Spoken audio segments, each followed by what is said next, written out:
enveloping the entire underwater city. They started to walk forward when they looked back at the old man, who realized that the guys would be using a shovel again instead of swimming training.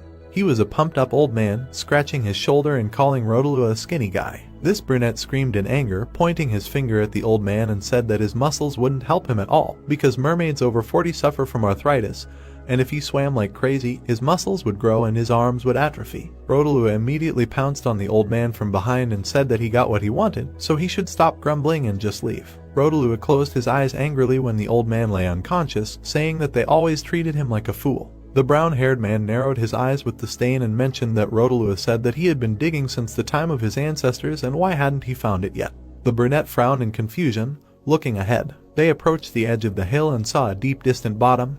Rotalua said that the bottom of the sea was too wide. He extended his index finger on the funnel at the bottom and said that he was digging these holes. Then he showed a map of the seabed, where half was crossed out with crosses, and said that it was an exploration map and there were many like it. Lloyd looked angrily at Rotalua, who was scratching his nose, and said that it was too detailed. The protagonist understood that he would not be able to find her until the mermaids developed and began to fly. He looked away with his green vision discontentedly and tried to understand if there was another way except to dig everything up. He began scanning the seabed and saw a small cave, and realized it was a sediment layer that had been accumulating for 10,000 years and was useless to measure. He crossed his arms and pursed his lips in displeasure, because he realized that if he hit the bottom with Xavier's power, the drawing could disappear and it would be a disaster. And he also realized that the Beast Gang couldn't do it because they were in the water, and if he summoned the dragon, the Mermaid Queen would declare war. He glared ahead and realized that they would need to persuade a lot of people to do this. Rotalua immediately began bloodthirstily digging another hole, and Lloyd understood that if they could only mobilize the incredible physical strength of the mermaids. He bared his teeth in displeasure. Then he glared at his knight. The brown-haired man looked at the knights with